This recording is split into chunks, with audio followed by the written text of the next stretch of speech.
I was 13, sitting in a doctor's office, alone in my pain but expected to be strong. The nurse looked at me and said, "You're so mature for your age." But what she didn't know was I wasn't mature. I was just exhausted. Pain doesn't just change your body, it changes your identity. Hey, I'm Patricia, and this is my Endo Talks. Are you listening? Today's episode is about something we rarely name out loud: how growing up with chronic pain forces you to grow up fast. Too fast. Because when your body is constantly hurting, there's no space for innocence, no time to be carefree. You become responsible for managing symptoms, emotions, and survival when you're still just a kid. I didn't just learn to tolerate pain, I learned how to manage it quietly. I knew which pads worked best, which painkillers to take before class, how to smile when I didn't even want to. And while other kids were learning how to flirt, apply to college, and even enjoy being teenagers, I was busy learning how to hide a heating pad in my backpack, how to leave class without crying, how to pretend I was okay so that adults wouldn't dismiss me and friends wouldn't drift away. People called me mature, resilient, and so responsible. But the truth, I was scared. I was angry. And I was so tired of pretending to be okay just to make everyone else comfortable. Pain made me grow up before I had the chance to feel safe. People often overlook the fact that chronic illness in childhood or adolescence often leads to emotional hyper independence. We learn to minimize our needs, mask our symptoms, care for others while neglecting ourselves, dismiss our own intuition. That's not strength, that's survival.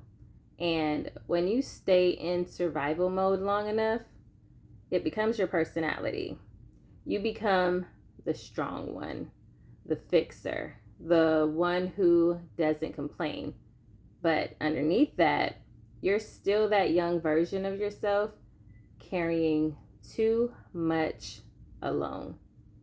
So if you've ever been praised for being so mature, so strong, so put together, but deep down you were just coping in silence, I see you. That was self protection.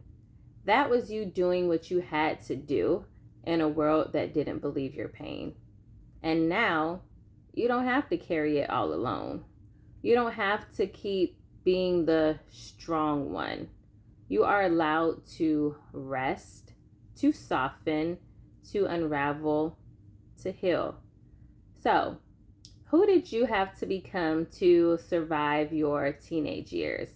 What parts of yourself did you silence just to be believed?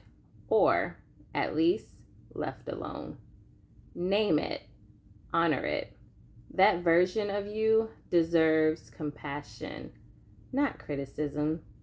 So if this episode touched something deep in you, please reach out. Leave a comment below or DM me on Instagram at my Endo Talks. How did chronic pain force you to grow up too fast? What did you carry that no one saw?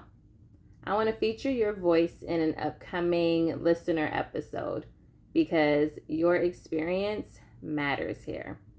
And if you're parenting or mentoring a young person living with pain, please listen, validate, ask questions, believe them. It could change their entire life. In the next episode, I'll be sharing what happened after all those years of pushing through. when my body finally broke down in a way that couldn't be ignored, and everything changed. But for now, be gentle with your past self, be honest about what you survived, and always remember, my Endo Talks. Are you listening?